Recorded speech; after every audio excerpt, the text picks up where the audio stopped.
Operation సింధూర్లో పాకిస్తాన్కు ఎంత నష్టం జరిగింది?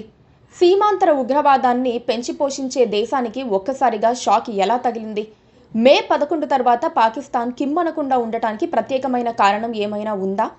ఇలాంటి ప్రశ్నలకు ఒక్కటొక్కటిగా ఇప్పుడిప్పుడే సమాధానాలు లభిస్తున్నాయి. ఇంతవరకు అత్యంత గోప్యత పాటించిన భారత ఆర్మీ ఉన్నతాధికారులు ఇప్పుడు కొన్ని అంశాలను జనం ముందుంచుతున్నారు. పాక్ ఆర్మీని, వారి వైమానిక దళాన్ని ఎలా కట్టడి చేశామో చెబుతున్నారు. భారత రక్షణ శాఖ తాజా సమాచారం ప్రకారం ఆపరేషన్ సింధూర్ ప్రారంభమైన తర్వాత పాకిస్తాన్ వైపు 200 మందికి పైగా చనిపోయారు.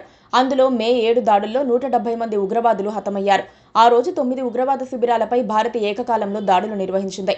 భారీ నష్టం సంభవించిన వాటిలో జైషే మహ్మద్ కేంద్ర కార్యాలయమైన బవల్పూర్ కూడా ఉంది. చనిపోయిన వారిలో 42 మంది పాకిస్తాన్ సైనికులున్నారు.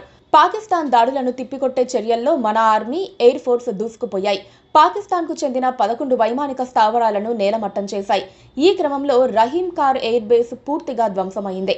అక్కడ తిరిగి వైమానిక కార్యకలాపాలు మొదలయ్యేందుకు ఎన్ని రోజులు పడుతుందో చెప్పలేమని పాకిస్తాన్ వాళ్లే అంగీకరిస్తున్నారట. మన సైన్యం దాడులు చేసే సమయంలో విమానాల నుంచి క్షిపణులను ప్రయోగించింది.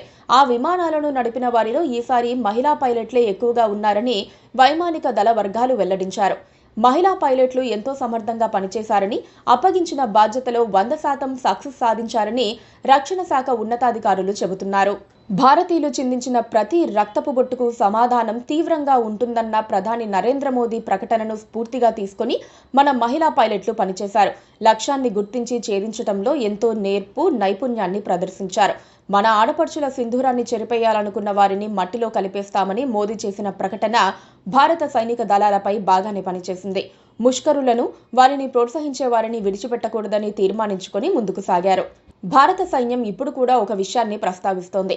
ఆపరేషన్ సింధూర్ను ఉపసంహరించుకోలేదని నొక్కి వక్కానిస్తోంది. ప్రస్తుతానికి ఆపామని, పాకిస్తాన్ వైపు నుంచి ఎలాంటి కవ్వింపు చర్యలు వచ్చినా అంతకంటే రెట్టింపు బలంతో వారిని కొడతామని ఆర్మీ ఉన్నతాధికారులు చెబుతున్నారు. పాకిస్తాన్ను విశ్వసించలేమని, ఏ క్షణాన్నైనా కాల్పుల విరమణను ఉల్లంఘించి మనపై దాడులు జరిపే అవకాశం ఉందని భారత ఆర్మీ అనుమానిస్తోంది. అలాంటి పరిస్థితే వస్తే క్షణాల్లో స్పందించేందుకు వీలుగా సైన్యాన్ని సిద్ధంగా ఉంచారు.